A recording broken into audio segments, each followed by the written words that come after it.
It's the Hardcore Marketing Show. I'm Casey Cheshire, your host for this epic journey. And today's show, sponsored by Cheshire Impact, on a mission to help you maximize your use of marketing automation and CRM. CheshireImpact.com. Bam. Now, today's show, this is going to be a great one. Get your notebooks ready, get your pens, get your Evernote apps out. Be prepared to listen to this multiple times. We're gonna have the takeaways for you. And the guest today, boy, oh boy, do we have a surprise for you. She is passionate about behavioral science and marketing and how those two combine. And if you remember any of these last shows, I love geeking out on science, especially when we can apply it to marketing. Neuromarketing Business Association. She even has a blog post I was geeking out on earlier called Discover the 2 Best Secrets to Writing Brain-Craving Content. And talk about a great headline, but brain-craving content, that's what we're here to talk about today. She's also the Chief Creative Officer of Nancy Harhut and Associates. And guess what? That's her name. Nancy Harhut, welcome. Thank you very much. Oh, I hope I did you justice with that introduction. Oh, that was awesome. Thank you. Sure. Now, I want to remind people about why we're here today, the theme. We're transitioning out of content, but really it's the idea of talking through that maturity model we were mentioning earlier, where before you go off and blast things or go write some content, you got to know what who you're writing for, understanding your buyer, and then setting up the right tracking so you can track the results of it. But getting into content now and then eventually transitioning into social as a theme, we're really here to get some strategy, some takeaways. But there's a lot of bad strategy. There's a lot of bullshit strategy out there. So I want to just pass you the mic at the start and say, are there some strategies that just annoy the heck out of you that you want to set the record straight right away? Some myths that we want to smash in the face? So actually, yeah, there are a few things that really drive me crazy. Yes. So one of them is what I call the terrible twos. So what are the terrible twos? Too much information in an email, too many calls to action, right? So you don't know what to do, right? You know, they want you to download the white paper. They want you to schedule an appointment. They want you to watch the video. They want you to follow them on social. And, you know, you're asking everyone to do everything, and what's going to happen is, no one's going to do anything, right? There's just too much. You need to focus. Tell people the one thing you want them to do, but they're, everyone just, or not everyone, but so many marketers just cram everything in. And then so much information, paragraph upon paragraph upon paragraph of copy. The lead, if you will, is buried in the 3rd or 4th paragraph.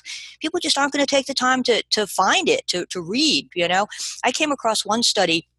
They said, if you're emailing to a prospect, anything more than 50 words in a paragraph, and you start to lose response. If you're emailing to a 100%. Customer, it goes up to 100. But still, you've got to be economical. And certainly some marketers follow that, but others just abuse it. They go on and on and on, and you're like, come on. Seriously, terrible twos.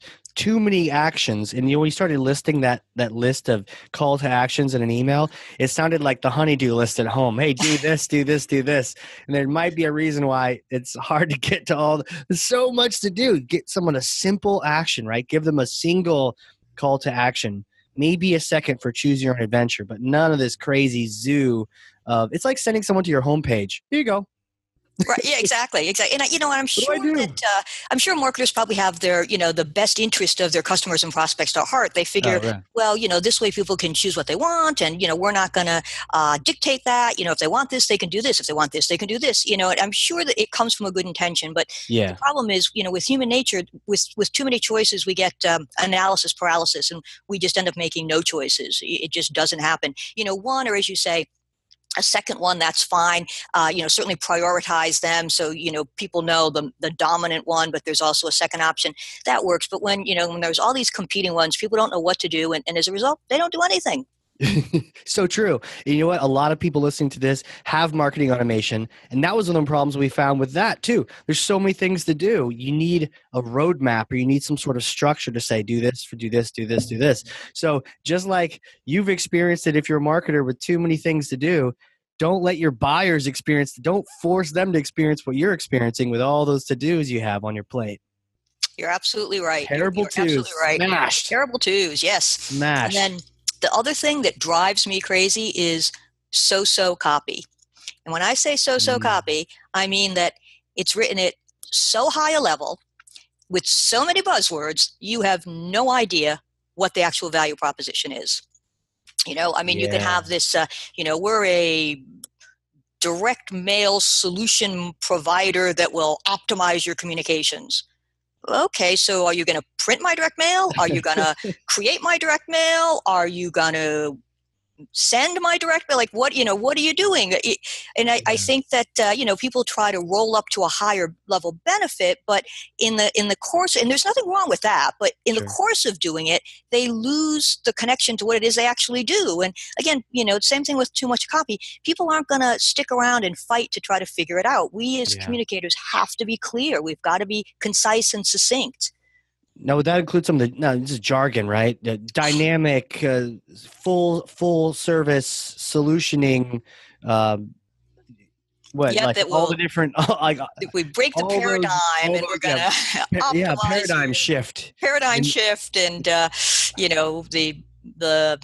multi-channel, that's legitimate, I suppose. But just so many of them, I think, it starts to just kind of wash over us because we've heard it so often or we've read it so often that it's like it doesn't mean anything. And, whatever the buzzword of the day is, let's get that in there. Maybe we're going to pivot. Now, that was a big one for a while,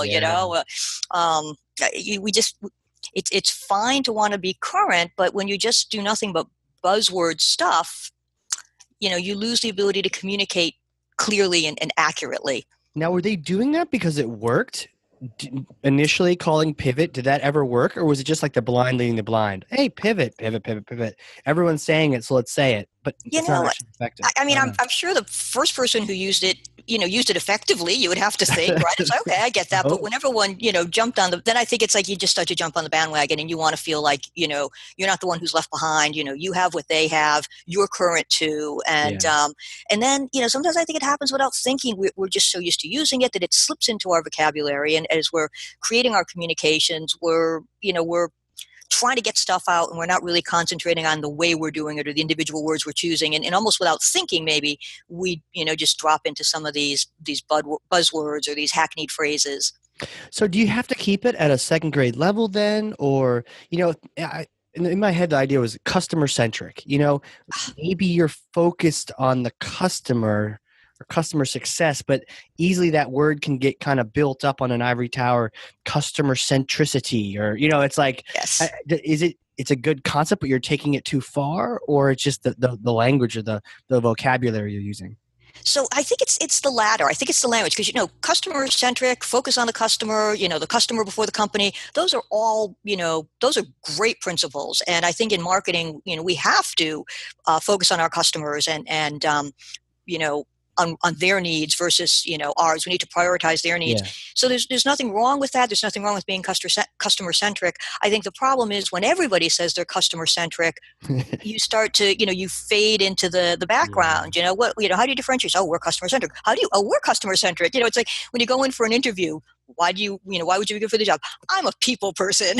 Right. It's like, all right. I think we just need to sometimes find new ways to say what it is that we want to say, because when we jam in, so many buzzwords or so much jargon, we try to roll things up to this, really, really high level. We don't really differentiate ourselves. Right. And you're losing your audience. You're not being authentic. You're being flashy and showy when maybe speaking in first person, being honest, and then telling them how you feel about how you want to help them is how you're going to land that job or close that sale, as opposed to being, that super flashy. No one wants to buy from the crazy car salesman. That guy could have a sweater on and be really friendly and not pushy, not as pushy, and he might sell more cars than that guy with like the crazy shirt, like, hey, come on over here. We don't want to buy from that guy. Yeah, no, you're absolutely right. I mean, I think authenticity is huge, particularly now with some of the younger generations coming up. They put a premium on that. And just last night, actually, I was researching for this presentation that I'm doing, and I came across this interesting statistic about, and I don't remember the number, but the high percentage of people in B2B buying roles who really want to avoid the salespeople because their big fear is salespeople are just going to come on too hard and too strong and jam stuff, down their throats, things that they don't want. They're not really going to focus on, what the person is saying that they need, or what they're expressing. That all they want to do is sell, sell, sell. And as a result, more and more people are, going online and doing all the research themselves and making their decisions and their shortlist, as we know, way before a salesperson comes on board. But I think it's for that reason. Was there a numbers associated with that, or just a larger and larger percent of people are B2B buyers are just?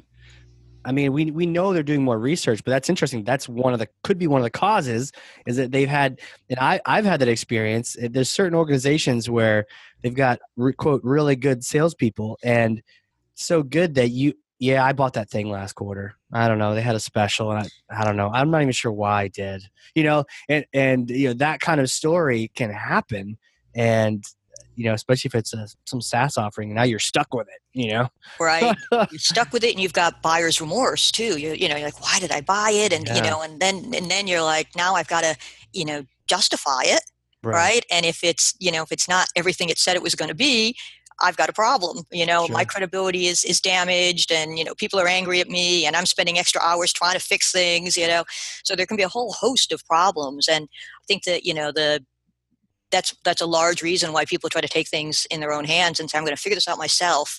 Really narrow it down, and and then when I'm ready and I've got my questions and I've got my list figured out, I'll go and I'll talk to the 1 or 2 or 3 or 4 people that I've designated. But it shuts a lot of people out, and that's too bad. Although if you're on the B2B side and you're feeling like I'm going to get shut out because of that, there are ways that you can try to make your content bubble to the top, and we can talk about that a little bit later on in the podcast. Sure. But I think that'll be valuable too. This is perfect. Yeah, it will definitely make a note to talk about that, 'cause everyone's like, yeah, please do that.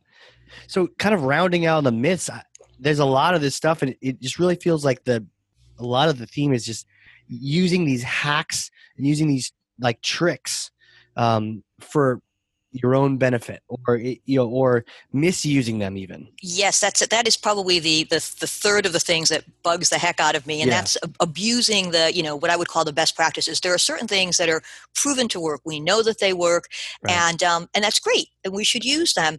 And then some marketers kind of take them and twist them, and kind of abuse them, I guess. Use them without respecting the customer or the prospect. One example is the word invitation. That's been proven to get a high opening rate if you happen to have it in your subject line. So that's great, and that's good to know. And you can invite people to a lot of things. You can invite them to listen to a podcast. You can invite them to watch a webinar. You can invite them to a VIP sale. You can invite them to preview, the new product or service that's coming out there. Any number of those things. The other day I got an invitation to change insurance, and I'm like, that's not an invitation, that's a sales pitch. You know what I mean? It's like, you're not, and you see the word invitation, and your expectations are raised, and then it's like, what, to buy car insurance? What kind of invitation is that? And it's, I call it abusing the best practices. Or I got an email the other day, in fact I keep repeatedly get it, and the sender line is something like account resolution department. So you see that and you think, oh, is there a problem with my account, with my behind in my payments? What is my shipment delayed? Like what? What's going on? And you open it and you find out you're not even a customer. So what they're trying to do is they're trying to resolve your account and turn you from a prospect to a customer. You're like, come on! It's just it abuses the system. It disrespects the prospect or the customer, and that drives me crazy. It's like you're either a snake oil salesperson or you're selling something legit, but don't like dabble. Either you're scamming someone or you're not. So, to your point, that I got a letter like that too from the Internet Registry. It's one of those Internet Registry companies. If you have a domain name, for everyone listening, if you have one out there and it's registered to you, that information typically is somewhere, unless you get privacy, which is extra. And so it's out there. And so this company will email you, or actually mail you, snail mail, a letter saying your domain is expiring in a month. here's the thing you need to fill out to renew it. Well, renew it with this other company that isn't no, you're fine. You probably have auto renew on your domain, but this other company's like, oh, hey, fill this thing out real quick. Or I guess, the letters that say tax information or timely, urgent, sensitive information. It's those kind of things that, you tricked me once, fine, but I'm not going to let, noted. Now you're on the sketchy list, and I'm not going to be listening to all the rest of the things you have to say. It's so true. And the truth is, if you see something that says urgent, you are going to pay attention to it because, Right. you think, oh my gosh, I have to pay attention to it. And so in the right hands, that's good. If there really is some need for you to pay attention right now because you're going to miss something or you're going to fall behind or, something's about to expire, you want to know that. But again, it comes down to, using them respectfully and appropriately and abusing them. And when they're abused, you're absolutely right. Fool me once, but not again, and you just walk away with a bad taste and the desire to never do business with that company again. Absolutely. There's another one that I get a lot from overseas vendors trying to sell me Salesforce stuff. Somehow I'm on some list with that, and they'll do the email, they'll spam me, and then they'll send a secondary spam follow-up saying, did you get my first spam? And it's like, guys, I reported your first one for spam. I'm going to report this one for spam too. And I see right through it. Maybe it's because I'm doing the email and we're marketers and whatnot, but people that don't say, oh, I missed your email. And that could be okay if, to your point, if it's for good, not evil, right? So I think this ties into the, one of the other things I want to chat with you about, which is, if marketers have a noble purpose, if we have the right reason behind us, then do everything you can possibly do to get people to engage and read because you're genuinely trying to help them. And this may be something that solves one of the problems they have, some of the stress they have at work, whatever the case may be, something their company, GDPR is coming out in Europe and it's going to blow up a bunch of companies and they're going to get multi-million-dollar fines. So you need to know this information. Let me get this to you. Great. But if you're just trying to get someone, to your point, inviting them to change their business, and there's no value behind it, then now you're on the other side of the tracks.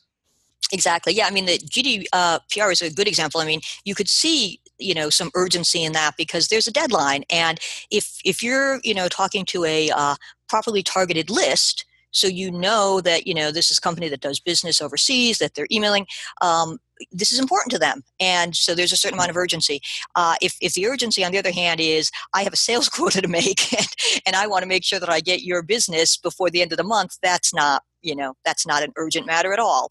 So, right. But you're absolutely right. I think if we have a good product and it's well targeted and we have our customer and prospects' best interest at heart, there's nothing wrong with doing the best that we can to engage them because people are unbelievably busy.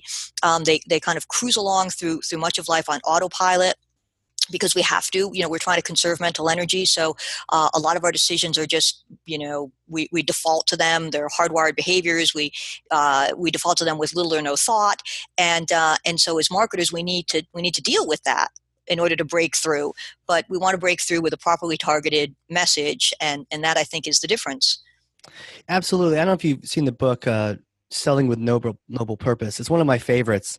Lisa McLeod.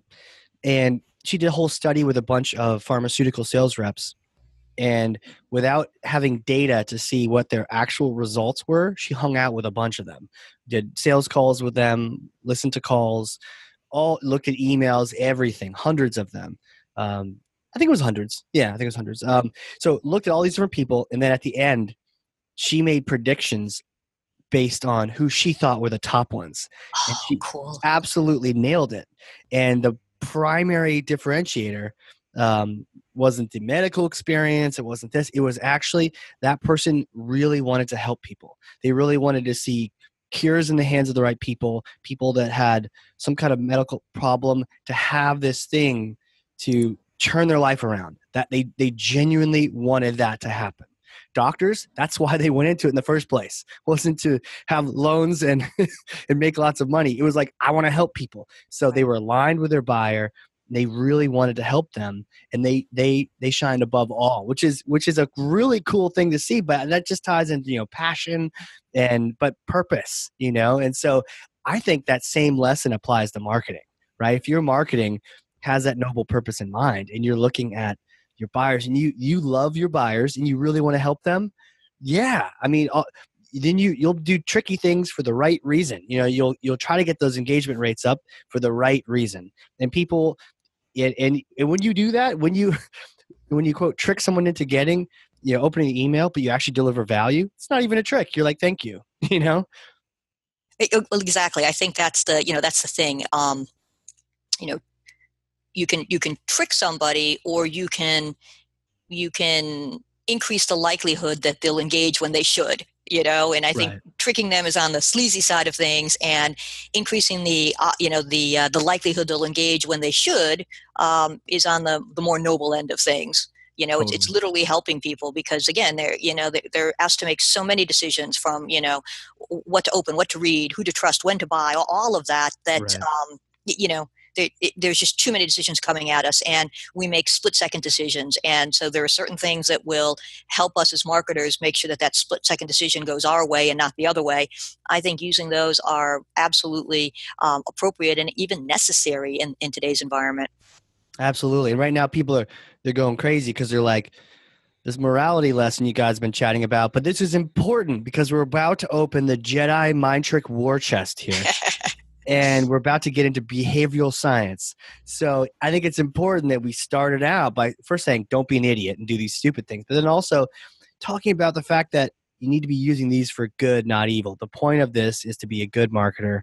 You're not over there in some other country spamming people left and right. You didn't become a marketer for the wrong reason. So that being said, let's get into science. And I know this is a passion of yours. I know there's like all different types of behavioral theory. How do you even how do you approach it in general before we get into the specifics? So basically, scientific studies, social scientists, behavioral economists, they've looked into how people make decisions. They have found that up to 95% of decision-making happens subconsciously.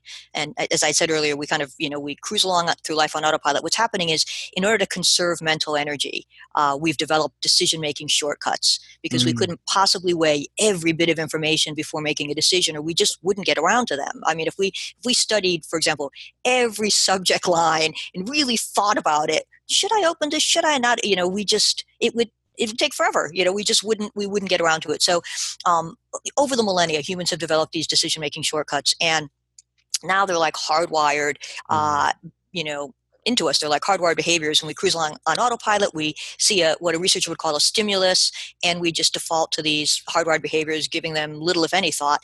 And the cool thing for us, though, as marketers, is if we're aware of them, we can trigger them. And it's I'm not a sports fan really, Casey, but I liken it to if you were a pitcher and you knew that the person who just came up at bat was likely to bunt, you would probably adjust your pitch based on that knowledge. So if we know that given stimulus X, somebody's more likely to do Y, and we want them to do Y, let's serve up stimulus X. Yeah. And that's what we do. So that's kind of my interest in behavioral science. And what I try to do is pluck from behavioral science the applicable principles that blend really nicely with marketing best practices. And what it does is it delivers a really nice 1-2 punch, and it does increase the likelihood that people will do what we want them to do. There's no silver bullet.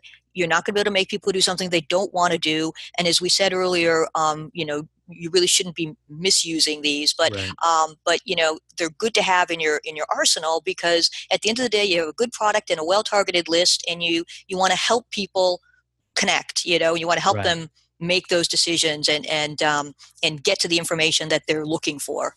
Cool. Okay, I'm all limbered up, stretching it out. I'm ready to talk principles. So, do you have a favorite principle, or one that you see the most or use the most? Gosh, I don't have a favorite. I have a lot of, It's like they're your children, and I'm asking you to call one of them out. Yeah, it's hard. What's a good first one to sort of introduce people to the concepts? So because I have a number of go-tos, and the truth of the matter is you choose which one to use based on what your situation is. Okay. What the marketing challenge is, and what you're trying to do, and what the likely barriers to purchase are, and you think about the product and the market and all of that, and then you pull the right ones. But one of the ones that I think is really interesting is this notion of the reason why. And social scientists have found that people are more likely to do what you ask them to do if you give them a reason why. And it turns out it doesn't even have to be this like bulletproof, ironclad reason. It just has to be some kind of a reason. There was a researcher, I'm sure she's still Is alive. this the reason why I'm doing it, or the reason why you should do what I'm asking you to do? It's the reason why you should do what I'm going to ask you to do. Interesting. Right? So, because sometimes in marketing, we think like, all right, we've put the sales proposition in front of them. We've shown them this great product with all these fabulous features, and here's the price. And, well, it's pretty obvious. You should buy, right? But just closing the loop and saying, why they should buy. And it doesn't have to be, you should buy this because there's not another product out there on the market like it. And if you can say that, that's great. But that isn't always something we're allowed to say or able to say because there's so many, competitive products. But even if you said, you should buy this because it's going to help your business, the idea is providing that reason why. And the word because was actually identified as what's known as a compliance trigger. There's a Harvard University professor named Ellen Langer, and she ran this study where she identified the word because as a compliance trigger. When we see it or hear it, we just automatically start to nod like little bobbleheads, and we agree without fully processing what comes next. And so what she did is there were these people lined up to use a photocopier, and she sent someone to the head of the line, and that person said, "Excuse me, can I cut in front of you?" So 60% of the time, the person was allowed to cut in front, right? Just, excuse me, can I cut in front of you? 60% of the time, they could cut. So Dr. Langer repeated the experiment a second time, but this time when the person went to the head of the line, they said, "Excuse me, can I cut in front of you? Because I'm in a hurry and I have some copies to make." Well, the number climbed from 60% to 94%. No way. It's not even a good reason. It's not even a good reason, but maybe we think, well, they were in a hurry, right? Right. So Langer repeats it a third and final time. And this time the person goes to the head of the line and says, "Excuse me, can I cut in front of you because I have some copies to make?" And the 94 only dropped to 93. So think about it. Everybody standing in that line was standing in that line because they had some copies to make, right? You don't stand in line at the photocopier to get a coffee. But what was happening is when people heard because, they didn't even process what came next. They just, oh yeah, okay, we're so taught or so, accustomed to it being a good, legitimate reason that when we hear it, we're like, oh yeah, okay, sure, can I cut in front of you because I have copies to make? Oh, of course you should. You've got copies to make. Wait a minute, so do I. But we don't really process it. It's just, so because is a wonderful little compliance trigger. And, so, if you're serving up your product, your service, your value proposition, you might want to just close the loop and explain why somebody should take advantage of it. Because this is a really good product, because this can really help you, because lots of people have found this to be beneficial. Whatever it is, have that reason why, because it's going to be that little extra nudge or prompt or trigger that's going to increase the likelihood that people will respond the way you want them to. Interesting. Would you recommend using the word because in your copy then as well? I would, yes. Whether it's in the lead sentence, or it could be the headline, it could be the subject line of an email, it could be someplace in the body copy. But I definitely would recommend using it. Maybe it's in the lead up to the call to action. But provide that reason why, because when people see because, they're like, oh, must be a good reason. I wonder. At a copy machine, sometimes we like to avoid conflict with other people. It sounds like compliance. I wonder if you're in the safety of your own desk, in your cube or your office, and if it's a little bit not as powerful because you're not under the gun, you have a human looking at you, saying something. I wonder if when you're live and you can see them, it's most strong, and then in the middle would be something effective on the phone, and maybe least to be an email. Have you seen that to be the case, or is it just the principle's the principle? Well, I believe that the principle is the principle, because when you think about it, the first person who came up just said, "Can I cut in front of you?" with there was no because, and there was a 60%. Yes, you can, right? So it's face to face. It's people are looking at you. And then when it switched to "Can I cut in front of you because I'm in a hurry," went from 60 to 94. The only difference was that because I'm in a hurry and I've got copies to make. And then when we dropped the "because I'm in a hurry" and just went to "because I've got copies to make," it only fell from 94 to 93. So I believe it's such a hardwired response that we have, that whether we're face to face or listening to somebody on the phone or reading something, because when we read, we actually hear the words in our head, which is kind of cool. Sure. Like that's how it works, So True. we're still hearing that word because, and I think it just triggers that automatic default. Now, it's you raise a good point. Face to face, sometimes it's even harder to say no to somebody. In fact, Right. I think human beings are hardwired to want to please, to want to get along, to want to say yes. I think it's what helped us survive as a species, right? Probably, we had to get along. The people that said no, they're on the outskirts getting eaten by a gorilla. Yeah. And we all had to cooperate and get along. So there is a kind of a hardwired need in us to get along, So we like to say yes when we can. So face to face, maybe it's even more effective. But the study would indicate that regardless, it's that word that we see or hear when we're reading it. That just kind of gets us to go, right, we just kind of skip over the rest of it because we just assume it's going to be a good reason. Interesting, because and if you can make that reason a good reason, all the better. But all the better in general. But based on this principle, the reason it's not even the reason. I think it's just the fact that, I wonder if it's because there was a reason. It's like it's intentional. I need to skip, and I have a reason, even if it's not a good one. Yeah, I do need it's that you're focused and you're intentional. I don't know. It's that much stronger. I can see that it's stronger when you really do need this or want this, and people just make the call that, well, if they're going to be asking, they must really need it. It could be. I mean, it maybe goes back to when we were kids and we'd ask our parents these incessant questions, why? And they'd finally just go, because, It's like, okay. So I don't know why it works, but it does. And again, it's not the magic bullet. It's not like every time because people say, oh, of course, but it's just one other way to increase the likelihood that you're going to get the response you're looking for. Yes. So that's one of my favorites. That's cool. That's a really good one. Join my podcast because we have fun. Exactly. Doesn't even matter why. Just do it. Just do it. That's right. Awesome. Okay. So, and we've got this compliance trigger because what else?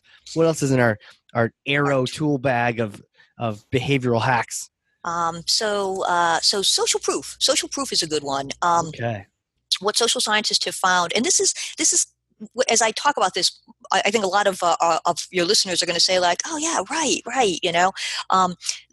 The way social proof works is if we're uncertain of what decision to make, we look to others, particularly others like ourselves, and we follow their lead. So, if everyone's doing it, we do it. It's if everyone's using the buzzwords, we use the buzzwords. I guess going back to the earlier part of our conversation, but we have a tendency to feel like there's a certain amount of safety in numbers. If I'm not really sure what to do, I look around and everyone seems to be doing this, I'm going to do this. It's like social norms, or we pick up social cues. And the way marketers can use that is testimonials. It's like, oh, someone like me, just really endorse this product, really likes this product, maybe I would too. Or number of installations made, or our most popular package, or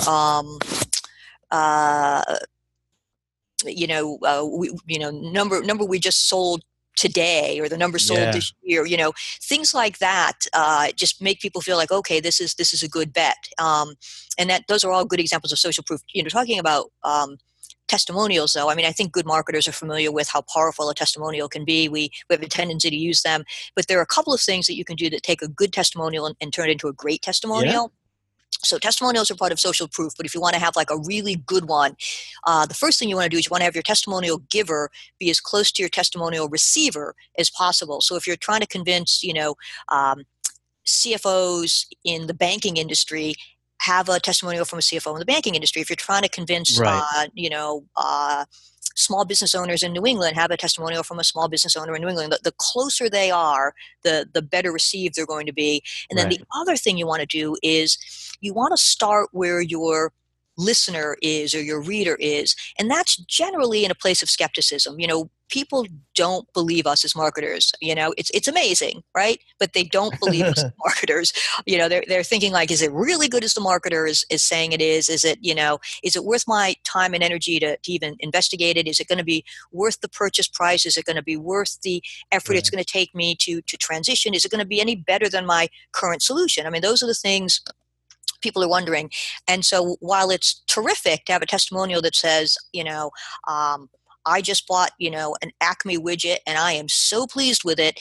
I think it's the best widget out there. You look at that and you think that's a really good testimonial, right? But it would be even better if it started with, I pretty much thought widgets are widgets, they're all the same no matter where you get one.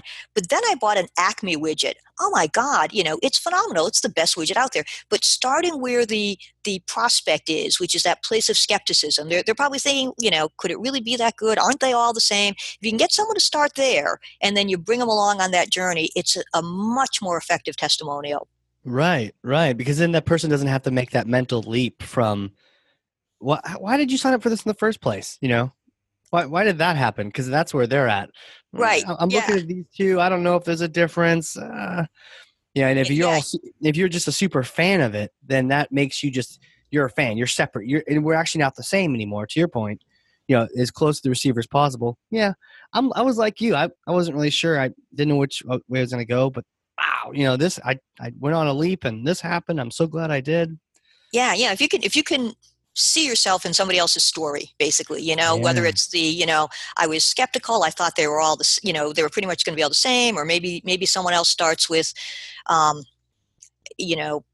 was a little worried about the investment because it's not an inexpensive move, but we did it and I've only been pleased. We never look back, but in fact, you can be even more effective if you can start with, what is that hesitation on the part of your buyer, whether it's price, whether it's the belief that there's parity, whether it's an unknown company, if you can find a testimonial that starts that way, frankly, we considered, bigger, better known providers, but we ended up going with, 2-bit over here, and boy, have we been pleased, but if you can, it's like because then the prospect reads that and says, right, that's what I was thinking. I was thinking we should go with somebody who is bigger and better established, but gee, these guys went with this provider and they're very happy, so maybe I will be too, Interesting. Yeah, I can see that 100%. It makes a lot more compelling story.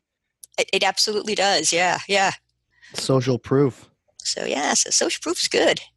Sure. And social proof just reminds you need to have people that are as close to, the person reading it, as close to the situation your buyer's in at the time as possible.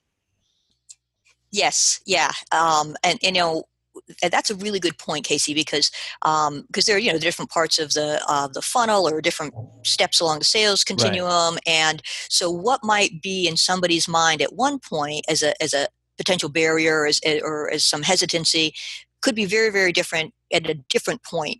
So up front it might be I've never heard of these people. Further down, it might be, gee, they're kind of pricey, or there could be any number of things in between. So kind of understanding where they are in the journey and what the most relevant barrier to overcome is would be like really smart. And of course, then you've got to find the right testimonials, because I'm not advocating that you put words in people's mouths. They have to be what people say. But if if you can comb through your testimonials and serve up the right ones. Yeah, right? I know, really. Okay, I need you to say this following phrase. It's like one of those games at a party, right? I need you to say, they are the best. So, although, every once in a while, you run into people who say, like, I'd be happy to give you a testimonial, if you want to draft something, I'll review it and sign it. And you're like, oh, I love you, and those are, customers of yours that are really pleased with the, totally. The service and the product. And they say, look, let me review it, but, I'm happy to give you a testimonial. Save me some time, craft something for me. I'll review it, I'll edit it, and I'll sign it. And that's a golden opportunity, let me tell you. Yeah. Don't go crazy. Put all those buzzwords in there. Keep it real. keep it real, and take the opportunity to kind of start with one of those hesitancies and bring them along, Right, it's a good opportunity. That's cool. Social proof. Love it. Social proof. Yeah. What else? So what else is in that secret tool bag of yours? So, so there's something interesting known as availability bias, and this was one that social proof is easy to get your head around. You're like, oh yeah, sure, I'm a marketer. Yeah. I use testimonials, or I use most popular product. And this is kind of like an interesting way to realize that there's a science behind it. Right. Availability bias. When I learned about that, I was like, oh, this is kind of interesting. It hadn't been something that I was intuitively doing. But what social scientists have found is people will judge the likelihood of an event happening based on how readily they can recall an example. So people will judge the likelihood of an event happening based on how readily they can recall an example. So for instance, if you're someone who doesn't fly and someone came along and said, so Casey, is it, how safe is it to fly? You might think, well, think about this. Every time I see a TV news report or a newspaper story about a plane, it seems like it's been involved in an accident. The engine blew up and somebody died, which just happened actually. Yeah, actually, just like Southwest just had the engine sheared off, and actually someone died. Someone did die. Yeah. See, so these are the things that we remember because that's what the news media reports on. They don't report about the millions and millions of safe landings because it's not news, right? So if you're someone who doesn't fly and someone says, so is it safe to fly? You start to think about, the stories about flying, the information that's available to you about flying, and you think, gee, I don't think it's all that safe. That poor person just died the other day. Whereas if you're someone who does fly, you have a different frame of reference. And so so what does it have to do with marketing? Well, again, we'll judge the likelihood of an event happening, and in this case, the event would be your prospect's need for your product or service based on how readily they can recall an example. So what you want to do before you ask them to buy is you want to get them to think of a time in their past when having your product or service could have really been helpful. Like if only we had, the CRM system back then, oh my God, it would have been so much easier, or get them to even imagine a time in the future when having your product or service would really make their lives much easier at work or at home, because this works for B2B as well as B2C either. So I think that's what's really interesting. It's first get them to think about how this could fit into their lives or how it could have been beneficial in the past. And then you say, now how about making a purchase, Getting them, because if you just lead with, hey, we've got this great widget and you should buy it, you're kind of like free floating. But if you get them to think of a time when having that widget would have been really helpful, and then saying, we've got these great widgets, now it's time to buy, you've primed them to want to buy. Right. So to your point, if there has been a situation in the past you've been in, hey, you're a marketer, think of a time when you didn't have marketing automation, and how crazy was that? I'm thinking, oh my gosh, it was so crazy. Okay, well, now you have the opportunity to solve that in your current situation, so because you thought about how interesting, you're tying it, but now if they haven't had an experience, you're having them imagine one. Yes. Yeah. Right. So imagine a time in the future where you could solve this, or if in the past, if you had been in a different company with these criteria. I did some work for a company that sold insurance to dentists. So it was a professional thing, and it was disability insurance. And the difficulty with selling disability insurance is nobody feels they need it when they're that's so true, healthy, particularly when they're young and healthy. And it's only when they start to not feel young and healthy that they need it. But sometimes by then it's too late to get it. Or life insurance. Yeah. Exactly. Same thing with life insurance. Yeah, this happened to be disability for dentists, but yes, same thing with life insurance. So what we did is we said something like, have you ever heard a colleague complain about lower back pain, carpal tunnel syndrome, that dentists often get? And we thought, okay, because maybe they haven't suffered it. And so it's hard when you're feeling good to imagine that you're going to have lower back pain or carpal tunnel or something. But you lead with something like that. Have you ever heard a colleague complain? And the next thing you start to think, yeah, at the last, professional association meeting I was at, Dr. Smith from across town wasn't there. Someone said he'd been laid up in bed with back pain for the last week, and so it's like based on that, which is available to you. So maybe it wasn't you, but it still helps you pull that information that's available to you, and you'd think that was a pretty good bet, because if you're in the field, that, dentists have a higher incidence of certain kinds of, illnesses and disabilities. And, chances are really good you're going to have heard of or know a colleague who had that problem. And so then you think, oh, all right, well, if it happened to her or him, it could maybe happen to me. So it was a smart way to make that happen. So, and to your point, that's even more powerful than imagining so like back to the flight thing. I actually flew back from Toronto yesterday, Oh, wow. and it was around the same time the Southwest thing happened. So as I'm sitting on the plane, I'm like looking at the engine, and I'm thinking, huh. Stay there, stay there, stay there. You know, Right? I just like I'm like considering it. I'm not worried. I'm not like chain smoking in the bathroom, something weird like that. But I'm considering it. And to your point, I would have never considered it, but then it recently happened, and so now I'm considering it, even though it's still like a snowball chance in hell. And one of the interesting things was I think they mentioned that particular plane had been around for like 8 years, and they mentioned it'd been on 40,000 flights.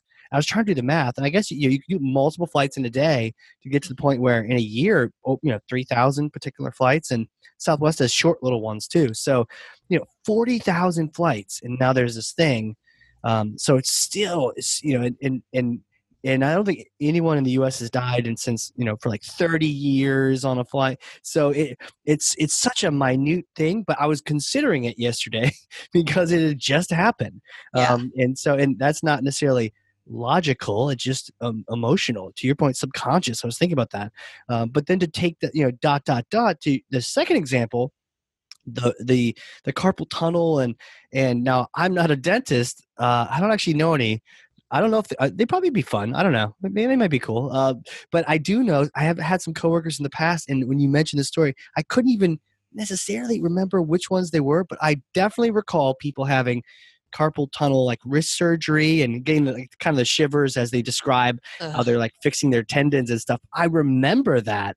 And so when you describe that, it's even more closer to home because it's not some airline somewhere where I wasn't flying to. I don't fly Southwest, but it was actually closer to home. It was a coworker I had in my company at another job I had, and so it was like much closer to home. I could feel that being much more relevant, much more powerful.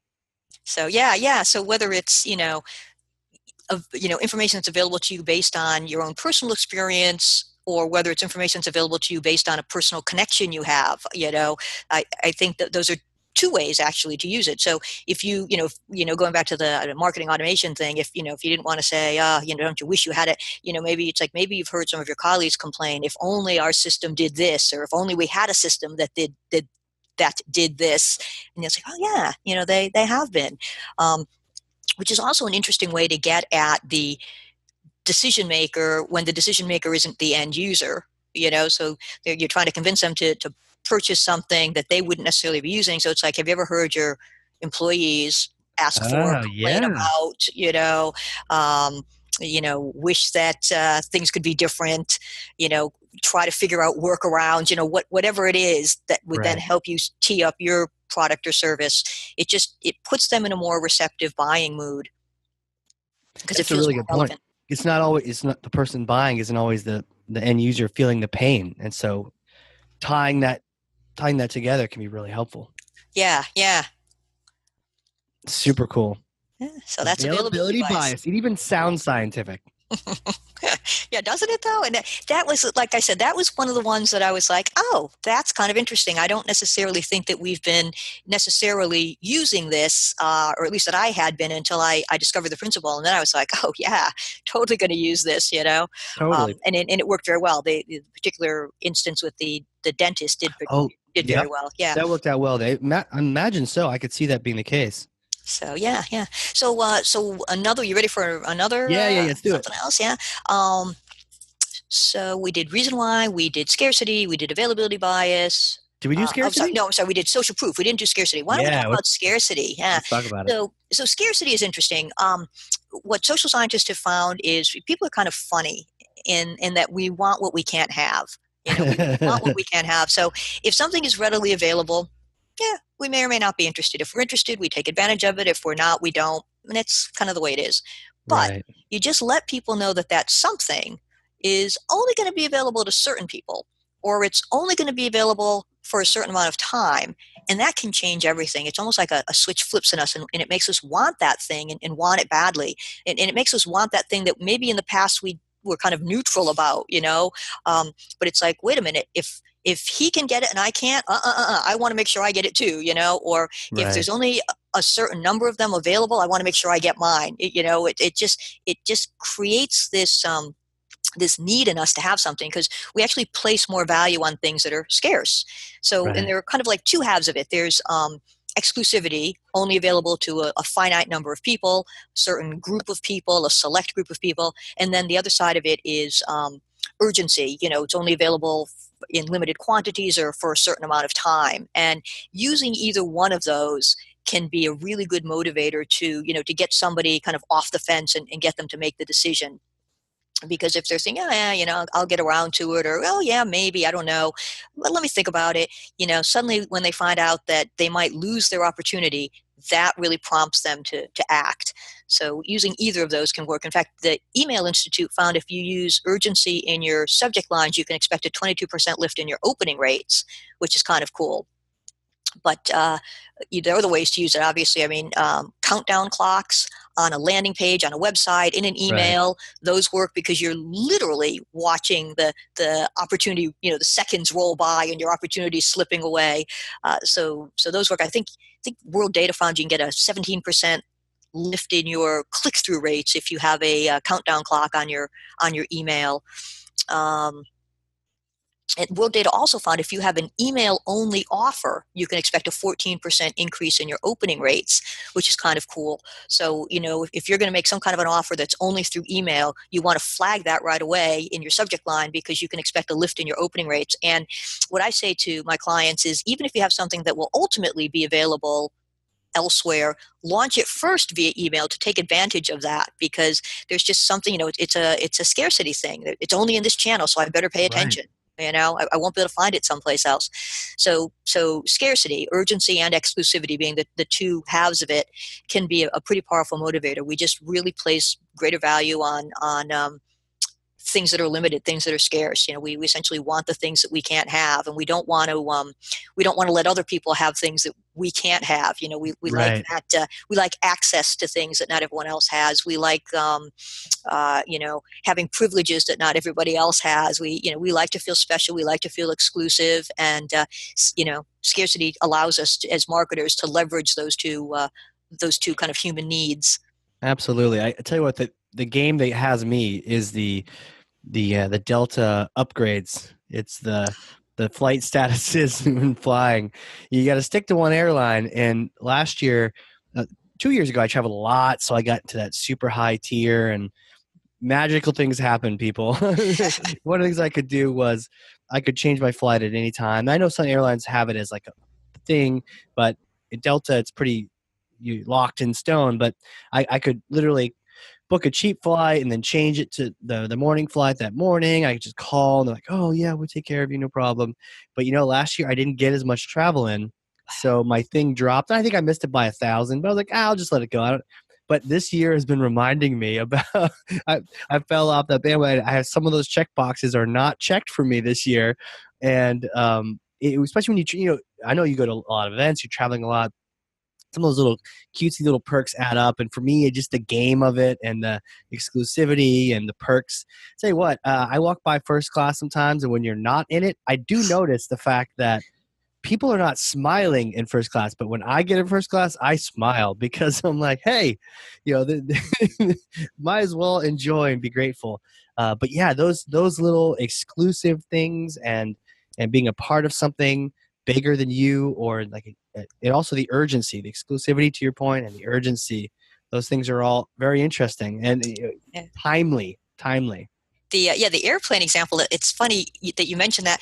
Some of them have, when you're boarding, there's like a different, it's like two little paths, two rows next to each other. Yes. But they, one side says, priority or whatever, and the other side is essentially everyone else, and it's literally they're separated by a foot or two, but it just kind of makes you feel like, oh, I get to go through that one, and it makes everyone else feel I want to be able to go through that one. Yeah. It's amazing. Delta does that. They have this little red rope, almost like a VIP rope at outside a bar or a club or something. So they have this red, divider, and then they have a carpet. They put a carpet down for the VIP, the Sky Miles Delta, VIP section. And when I was younger, not anymore. I'm a little calmer now, but about, I don't know, 8 or 10 years ago, I was a traveling trainer. And so just a young guy, but I was traveling like 90% of the time. And back then I just easily shot up to, at the time, I think it was platinum was the highest in Delta. And so here I was, this young kid wearing cargo shorts, sitting next to some CEO. And, but I used to actually wait and let boarding start. And then I just waltz into my line, and they would stop taking tickets from the people in one line just to allow me to go in. It was silly. But to your point, it was those things that, in a subconscious level or even a conscious level, it felt fuzzy and good. And so because of that, I made sure all my flights were on that same airline. So there's some things that, not everyone has the same trigger, but if you can gamify, those feelings and experiences, it works out great. Yeah, no, you're absolutely right. And I think, not everyone maybe is motivated in the same way, but I think we all like to feel special and recognized and exclusive. That's probably built into all of us, maybe some of us a little bit more than others, but I think it's a basic, human need. And so to be made to feel that, you're recognized or you're special, just, it feels good, and it will motivate you, so for marketers, a subject line that said, an offer just for you, or an exclusive opportunity, or, saying that, this is something that's not available to everyone, but because of who you are, in your relationship with us, we can make it available to you, that you've got in a little of the reason why, as well as the scarcity there. But these are things that really kind of appeal to people. I got something from, on the travel theme now, it was from Expedia. And it said it was my last chance to join Expedia Rewards before the public launch. And I thought, wow. Okay, so it's my last chance before the public launch, but I'm a person, I'm part of the public, so that means I can join when when everyone else does. But the beauty there, the psychological appeal there, was I was going to be able to get in now before everybody else, so that gave me bragging rights, or that made me feel good. There's a lot of psychological appeal. I got in before everyone else did, and I can mention that, I can flaunt that, or maybe I could just quietly enjoy it. But quietly enjoy it, right?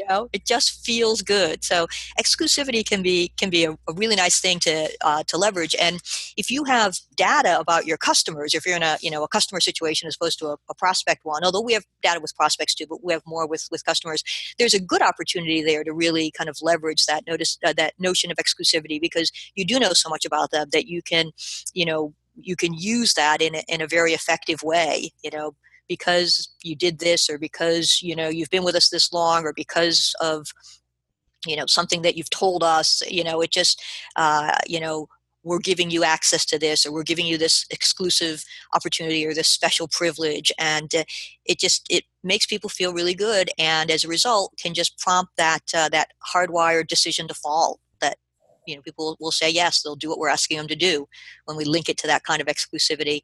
And then, on the urgency side, anytime, whether it's email, whether it's direct mail, social, anytime you say it's your last chance, or, it's the final week, or I think there was even a stat I found that said if you use tomorrow in a subject line, it does better than any individual weekday. Really? It outpulls. I don't know if I can find the actual stat on that, but it was pretty interesting. Let's see if I can find it. But just this idea of urgency, you're going to run out of time. If you can put a date in a subject line for B2B, you can get a 41% lift in opens. But I'm trying to find the tomorrow one. Interesting though, a whole, to put a date in it makes sense. But yeah, it's, just the idea that you're going to run out of time. It's a finite opportunity. And so there's a certain amount of urgency associated with it. So putting the date, the expiration date, or the fact that there's a deadline, or it's your last chance, or your final opportunity, or, expires tomorrow. These are all words that just, pique somebody's, or attention, I should say, and make them focus. And, so again, you don't want to say that this is your last opportunity if you're going to make the opportunity available to them every week for the next 50 weeks, right? We want to be responsible about this. But if there really is something that's about to close, even if it's about to close for this season or this, this wave or whatever, Right. let people know, take advantage of, this is your last opportunity. You've only got you've only got 3 more days. The expiration date is, May 1st, whatever. That'll work, and Right. then, saying to people, we can't guarantee that we'll make this available to you again is kind of interesting, because that might make people feel like, oh my gosh, I'd better jump on this. And the marketer isn't saying they'll definitely never make it available, but they're saying, Right. look, there's no guarantee, so you might want to take advantage of it now. Or, we don't know when we'll be, making this offer again, or, when we'll be offering this. I did some work for the International Association of Privacy Professionals, and they started a online certification program, but it was a pilot program. And so when we offered it to people, we said, we don't know if we'll ever be back in your area again. And it was true. We had no idea, so if you're interested, now is the time to do it, and we were Right. being honest about it. We were trying to help people who wanted to take the course to make the decision to take it, so that, when they could, so that they didn't get shut out. And then we were giving them the information that they needed, but we were doing it, in this case, by tapping into a little bit of urgency, because it's Right. a course and we don't know if we can offer it again. We don't know if we're going to come back into your area. We know we're not going to be back in the next year. We can tell you that for sure. Right. So if you're interested, now's the time. And again, you don't want to lie. You don't want to misrepresent the truth. But if the facts are on your side, there are times when you should use them, and there are ways to use them to make them more effective. Right. Interesting. All these different concepts that they're getting my brain going. I really have to focus on conversation, because as you're talking about, the exclusivity, and also the idea of you've been with us for a certain amount of time, so you alone get this. I was even thinking about, our own clients over at Cheshire. We've had a lot of folks we've worked with for a long time. Perhaps we give something special to a particular group. I mean, it doesn't have to be, gigantic things, but just that little extra element of exclusivity, for your customer base or your most loyal customers, just giving them something it was like a thank you, or put them in a class unto their own, it was really neat. And then the other thing I was thinking about with the scarcity was Google Wave. I don't know if you remember that. It was like almost like 5-10 years ago. Google was coming out with this thing called Wave, and it was going to be the email killer.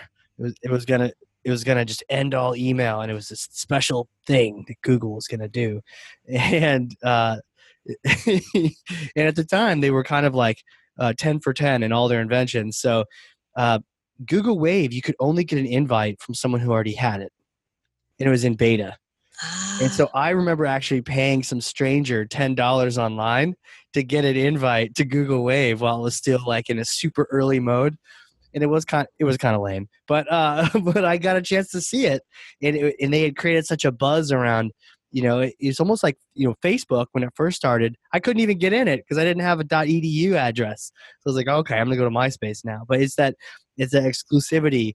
Oh no, I'm sorry, I'm not now, but maybe once you do qualify, you can be a part of this. So that's very interesting. Yeah, no, it definitely can motivate you. And if it were one of those things where it's like, yeah, anybody can have it, hey, hi, we're Google, we're introducing Wave, come sign up. Yeah, maybe we'll see. We'll see how it goes, Get to But, it. when they're like, okay, only certain people are getting invited, suddenly Right. you're paying for an invitation, like you're paying to, to work with them. Whereas if they'd maybe opened it up to everybody, you'd have been like, nah, we'll see, Yeah. So it's just, and again, it's the reason some of these things work is because we're not always sitting there with our thinking caps on, making really thoughtful, considered, rational decisions. We're not kind of weighing the pros and cons, doing the cost benefit analysis. We're not stopping to think, all right, they told me that, I'm getting this special offer because of who I am. I wonder, how many other 1,000 people got the same, We Right. don't think that way. We're conserving mental energy. We're competing with a lot of different distractions and inputs, Sure. and juggling a lot of different things. And so we're making these kind of split second decisions. And, and that's why, these things can work so well, because we're like, yeah, okay, I want to do that. And then it's like, wait a minute, but we're not stopping to think, wait a minute, Right. we're responding based on, these decision-making shortcuts, and they do Well, work. We are predictably irrational, as they say. Yes, yeah, that's the title of Dan Ariely's book. He's a Yep. behavioral economist. I'm sure you know. Yeah, Yep. he's such a smart guy. He's doing so many interesting things in the field of behavioral economics and behavioral science. It's like, what, humans? We're not being rational all the time? No, we think we are. Yeah. Well, that's the funny thing. We do think we are. We're like, oh Yeah. yeah, every decision I make is, I mean, I'm college educated. I've got the diploma to prove it. Like I make smart, well considered decisions. Yeah, not so much, Nancy. They were like, you did go to McDonald's yesterday, and you're like, shh, don't tell anyone.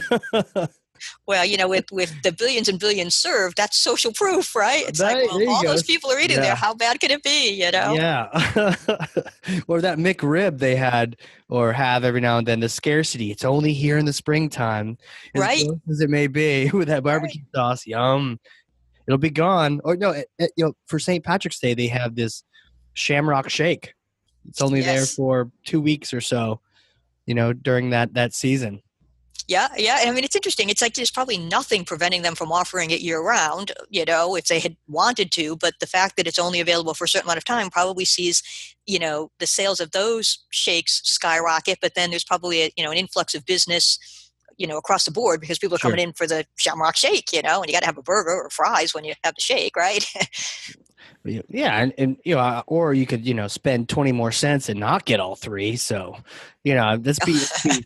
let's save some money here and get the extra fries. Right. Do the bundle. Well, bundles are great. It's funny, bundles. Bundles, So yeah. there's a neuroeconomist named George Lowenstein, and what he found is there's literally something known as the pain of paying. So what they did is I think neuroeconomists put people into fMRI machines. They study their brains, and what they found was the same part of your brain that's activated when you're in physical pain gets activated when you have to reach into your wallet or your purse, pull out your hard-earned cash and fork it over to someone. Like when you have to spend money, it hurts, right? And it activates the same part of your brain that is activated when you're in physical pain. So Lowenstein found that when you bundle things, it is actually a kind of a decision-making shortcut. Because if you're going to buy the hamburger, and then you're going to buy the French fries, and then you're going to buy the milkshake, that's like 3 different hits of pain. Yes. And it's better to just put them all together with one price, and it's only a single hit of pain. And even if that price is larger than the 3 things individually, it's still a mental shortcut that we prepare because it's a single hit of pain. So we're talking about, fast food, but this can absolutely be used in a B2B environment. When you bundle your products and services together, or the different elements of your services into, different packages or bundles, it's a nice decision-making shortcut. You can buy this, or this, or the number 3, and it has one price. Exactly. Yeah, yeah. And then if you say that the number 3 happens to be one of our more popular choices, well, then you get a little social proof in there. Yes, and the most popular, and you get a free apple pie with it. Boom, you're done. Yep, you got it. Done. You're golden, like the golden arches. Oh, man, absolutely. Actually, there was one of these topics you've written about that I wanted to sneak in here. The idea of the cognitive fluency. Ah, yes. Cognitive fluency. So that's interesting. I'm glad you asked me about that, Casey. Yeah. So cognitive fluency is a mouthful of a phrase. Yes. What it makes means, you sound smart, though. It does. Yes. But what's funny is what it means is that people prefer things that are easier to think about and easier to understand. So when social scientists talk about cognitive fluency, what they're really talking about is this idea that we prefer things that are easier to think about. Not like long phrases like cognitive fluency, but we prefer things that are easier to think about and easier to understand. And that's, I guess that's not rocket science, but it doesn't stop there. Not only do we prefer them, we have a tendency to believe them to be more truthful and more accurate. Oh. And we feel more confident in our ability to make a decision about them. And so that's where it really comes into play, I think, for marketers, because in marketing, at the end of the day, we want people to make decisions, right? We want them to take some kind of an action, whether it's trying or buying again, or offering up some data or about ourselves or our companies, or referrals, or, downloading a white paper or attending a meeting. There's an action that we want people to take at the end of every ask. And if we're cognitively fluent in our in our ask and in our communications, people feel more confident in their ability to make a decision. So cognitive fluency kind of manifests itself in two ways. It would be the words that we choose, the copy in our communications, and then it would be our layouts, our artwork, our design. So we want to avoid really long run-on sentences. We want to avoid technical terms that people may not understand. We want to be careful that we don't put off people with jargon because they may not understand it. We want to have enough white space. We want to have shorter paragraphs so that people don't feel like there's a wall of copy, a wall of type coming at them. All of these things help with cognitive fluency. So the easier it is for someone to think about and understand, the more truthful and accurate they'll believe the information to be, and that reflects well on your brand, and well on, reflects nicely on this in this era of authenticity. And then, the end result is they feel more confident in their ability to make a decision. So pretty interesting stuff.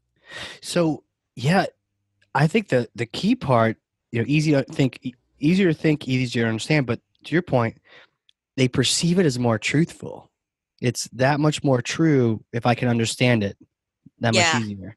So does that mean the more complicated things, I guess, would then follow? You might maybe question the details, or you question the results, even if it's really or if you're having a hard time understanding it. Then yes, I think if you're really true, because if this was true, it'd be easier to understand, and I would already understand it. So it can't possibly be true if I can't understand it.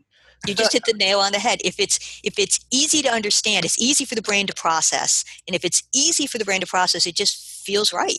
It's easy to process, it feels right.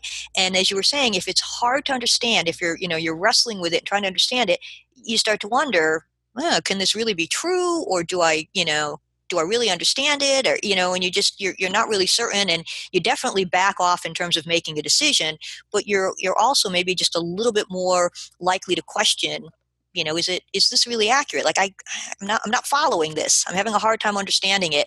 And so therefore it does raise the question of, is it really true? It's kind of a, if it's easy to process, it just, like the halo effect is, it was easy to process. It felt right. It must be right. And it's not that we're necessarily, again, actively thinking through, that was easy to process, so it felt right, it must be right. Like, it's happening on a subconscious level, but it's just like that automatic response we have, it was easy for the brain to process it, it feels right, it must be right. This was true when I bought marketing automation. I looked at all the vendors, and I'd never used it before. So I was the new guy shopping, please help me. And I talked to all of them. I talked to ones that I even had no business talking to because they're so gigantic of solution for my little company that I was working at the time. And all of them were really complicated. And even the ones that were simple had a really complicated marketing message. And I couldn't even get to see the product, and it was crazy. But Pardot, when I was chatting to them, first of all, the sales guy, back to our earlier conversation, he was just a good dude, right? And he also knew what he was talking about, but he was just not pushy, kind of relaxed. I actually had a chance to work with him later on. Great person. You're like, oh yeah, I like you, I trust you. But then the second thing was their message was simple. It's like, marketing automation? Oh yeah, capture, nurture, automate. Now I might add reporting to that list now, but capture, nurture, automate. And I was like, huh. And we talked about capture, we talked about nurture, talked about automate. It's like, I get it. This is cool. This makes sense. All the other ones are essentially doing roughly the same thing. Some are easier to use than others, but none of them had come and said to me, capture, nurture, automate. This is going to change your marketing life, And so that simple message, I was like, that, to your point, that must be true. That makes perfect sense to me. I can't possibly see a hole in that.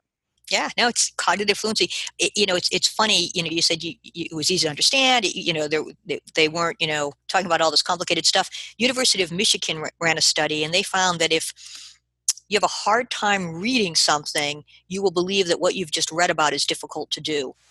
Isn't that interesting? Oh, so what they did say is that again. They had people read about a recipe, and it was the same recipe, but some people read about it in a difficult to read typeface, and others read about it in a nice, clean, easy to read typeface. And then they asked each group of people, all right, you've just read about the recipe, how long do you think it would take you to prepare the meal? And the people who read about it in the difficult to read typeface thought that it would take, I think, 59% longer time to prepare the meal. Like if you have a hard time reading it, you assume that what you've just read is going to be hard to do. And that, I think, has, that's a huge lesson for us as marketers. Huge. Yeah. Like, don't be, I'm always at war with knocked out type. It's fine in the occasional few words or phrases, but paragraph upon paragraph of white type on a dark background is hard to read. Paragraph upon paragraph of italicized type is hard to read. Some of the, the typefaces. People do that? That's crazy. Some people still do. Some Oh, people no. still do, and it's like, not having enough white space, not having, having the borders be too wide. These are all things that make it difficult to consume the content. And if it's difficult to consume, you're going to come away with the idea that what you've just read about is difficult to use, to do. It's not a message we as marketers want to send. It really emphasizes the importance of design and also so simplicity of design, simplicity of copy, Yes. really distilling your thoughts down and to the common denominator and delivering that and have people believe you and hear you that way. And, I've often, when I was at some conferences, one time I made the mistake of having a Red Bull before going on stage and delivering a presentation at a conference. And let me just say, it was a very exciting presentation for the audience. Very exciting. Sure. But I noticed sometimes the smartest people presenting were the slowest to talk. Not always. There's a curve here, people. But a lot of the time, it wasn't so much the let me just tell you 90 things really quick. It was let me tell you this is the thing, and then pause, and you're like, whoa, you let it sink in. It was that simplicity of that message. You didn't have to distill it. You didn't have to listen to me rambling on with Red Bull. And it was very clear. And so I could, and to our point here, we're learning is that was then more believable. And if you were telling someone something they should be doing with their software, with their marketing in that kind of a presentation, now people think, this is doable. I can do this. Yeah. You get your head around it. You understand it, and you feel like, okay, yeah, I can do this. And that's, if you're asking someone to make a buying decision about some kind of a product or service that they're going to have to use, you want them to feel that it's going to be useful, that they're not going to have a problem with it. I remember, this was a while ago, but I was working on the Dell B2B account, and I came across this study that surveyed tech buyers. And what they found was tech buyers, even if they thought that your product was incredible, if they believed it was going to be difficult for them to get buy-in in their company, they would not back you. So, here you are talking to them, you've got them convinced, they know it's a great solution, but they're like thinking that it's going to be like rolling a rock uphill, and they're like, we're just not even going to bother. So it's interesting. You just want to make people feel like, I'm going to be able to use this. It's not going to be a problem. It's going to be easy. It's going to be effective. Straightforward. Absolutely. Yeah. The more truthful, more confident, easier to use. So when presenting something, and the challenge is differentiating on ease of use. By the way, that happens a lot with marketing automation, and some of them are way harder to use than the others. I could see a simpler message being one of the things that subconsciously is telling people, you can do this. You're going to get this thing done. You're not going to a year later be still trying to implement this tool. You are right. You're absolutely right. Yeah. Well, who are you and your magical, mystical powers? Where did you acquire all these things? I know you went to school for journalism, but take us into this journey of now behavioral science and marketing and where all this came from. Yes, I studied journalism, and I realized that I was never going to be a really great journalist. I'd be okay, but I looked around at my peers, going into my senior year of college, and I was like, some of these people are going to be really, really good. I'm not one of them. I couldn't see myself, thrusting a microphone in someone's face and saying, hey, that's your house burning down. How do you feel? Right. It wasn't in me. So I switched to marketing and advertising and corporate communications, public relations, anything other than journalism, because I knew I wanted to write, and, got into advertising. And maybe about a dozen years ago or so, I started to read about social science, and I forget who it was that introduced me to the first book, but I think it was Robert Cialdini's book, Influence, Science, and Practice. And it was just eye-opening. I was like, oh my gosh, this is so right for marketers, and it just sent me down this path. And I started to read as much as I could. Then I started to meet behavioral scientists and cognitive scientists. And the last agency I was at, we actually fielded some proprietary research working with a cognitive scientist. And I joined the Neuromarketing Science and Business Association. And I've just really kind of dug in. I've had the opportunity to do a little work with Dan Ariely.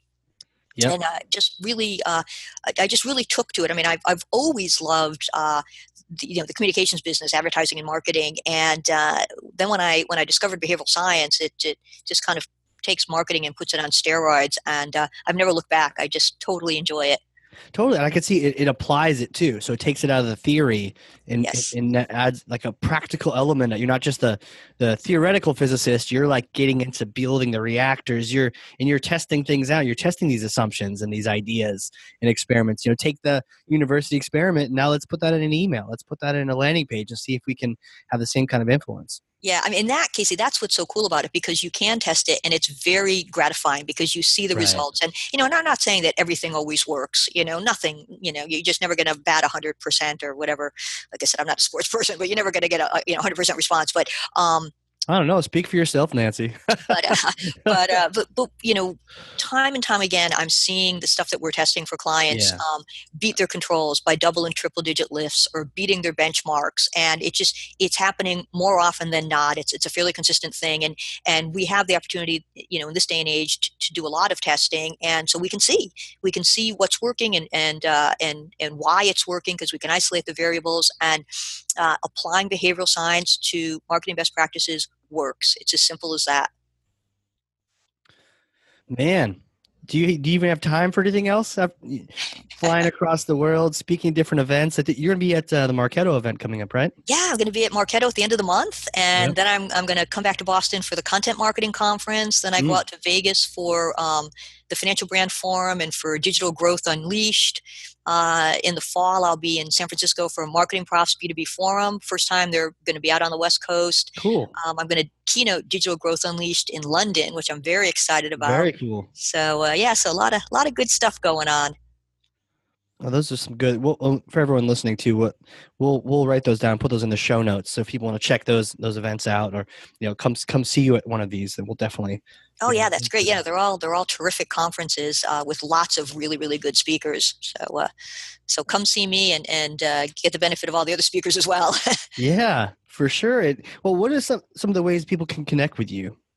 Twitter, is that good? Yeah, definitely. Find me on Twitter. I'm at N Harhut. That's NHARHUT.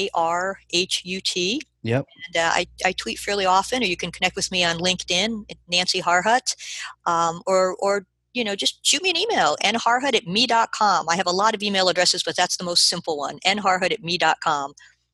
All right. And, I'd love to connect with any of your listeners and answer any questions or help them out with any of their challenges. So sure. Absolutely. I don't know if you noticed, but the time has just flown here. We've just been chatting about these amazing strategies, and what's great is now we've started that. The application is really where the stories can take off from there. Is okay. Now we've got some cool tools. Let's go try them out.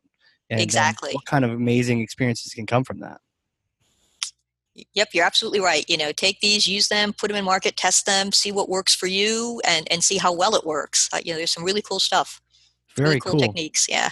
Now we chatted earlier, and I can't possibly let you go without chatting a little bit about sometimes you put the work computer down. And I asked you earlier, what do you like to do for fun? And you mentioned theater, and you mentioned theater. Broadway shows. Me too. So do you have any favorites? And when was the last show you've seen, and that kind of thing? So yes, I love theater. Next week, I have tickets to Mean Girls, so I can't wait to see that. I just got tickets to Mean Girls in New York. Before that, let's see. I was going through my playbills. Oh yeah, you can see them. I don't know, but I've got some. But I saw Dear Evan Hansen. I saw Bette Midler and Hello Dolly. I saw War Paint. I saw A Curious Incident of the Dog in the Night.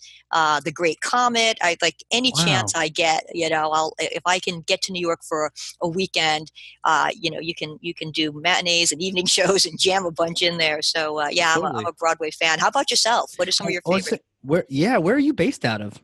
I'm in Boston, so that's right. You're in Boston, okay? Because we have a show every now and then in Boston, but really you got to go to New York to, the show. There's thousands of them all over the place. Yeah. That's interesting. For me, I think probably the top list is Les Mis, Wicked, probably my two favorites. And my wife saw Wicked first, and in New York, original cast, Adina and all of those folks. She told me about it, and when I was in London, I saw it for the first time in London. And we have a debate now because I thought it was even better in London than it was in the U.S. It's something about I don't know, London theaters pretty impressive, especially when it's in a theater that's been around for 400 years or so. But yeah, those two are my favorites. I actually recently just saw Rent in Worcester down the street. I had never seen it, but for the longest time there's about 3 or 4 songs from there and I've always really liked listening to, but I haven't seen the movie, I hadn't seen the play. So as a surprise, we went out and saw that, and so I had a chance to see where my songs happen in what order. I didn't realize some of them were actually in order. Like, oh, look at that. That's neat, but I didn't know like how the plot fit together. I didn't know anything about anything, and so it was cool to finally see that, and people had a good time in that show.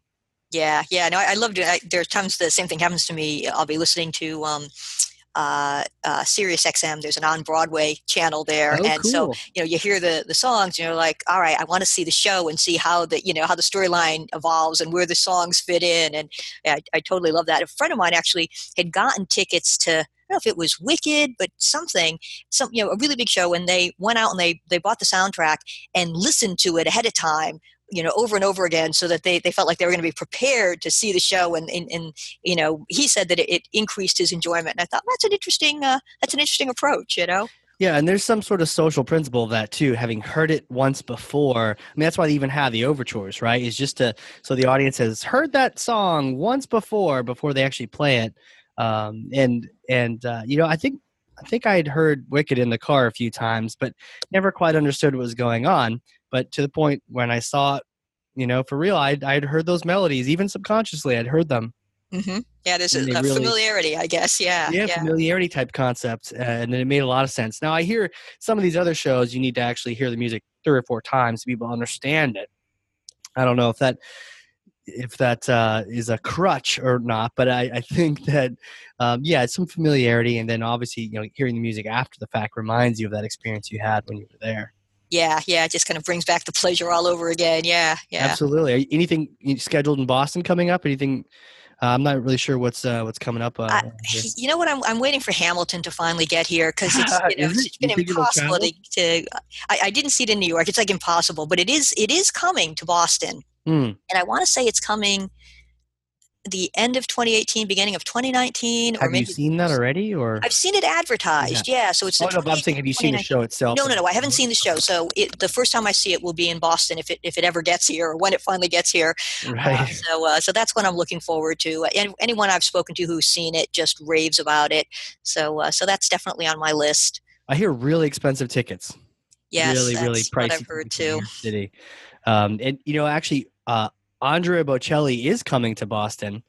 Also very expensive tickets, but that has been on my bucket list for a while. So I scooped up some tickets to that thing, or to see him, because I was like, to your point, it was kind of a scarcity. I was like, this guy, he's old. I don't want to be the guy that he retires next year, or he's only traveling in Italy after that. Right. Yeah. I don't see him coming around a lot, like Justin Timberlake, or some of those. Hey, they're going to travel for a while, but some of these other people, you got to make sure you see them. Grab it when you can. Grab the tickets when you can. Exactly. Yeah. Absolutely. Yeah. Well, very cool. Well, this has been awesome. Thank you so much for coming and just, throwing down all your amazing strategies and the social principles. Well, thank you so much for having me. I've totally enjoyed this, and I appreciate your inviting me onto the show. And I hope people enjoyed the principles and the conversation. I know. Absolutely. I certainly did. Absolutely, I'm sure they've got pages of notes. I do. So thanks again, and everyone listening. If you learn something, share one of these principles with someone at your work. Share the podcast. Get some people talking about the different concepts, and definitely tweet at us if you try some of these principles. All right. Well, hey, this has been the Hardcore Marketing Show. We will catch you all next time.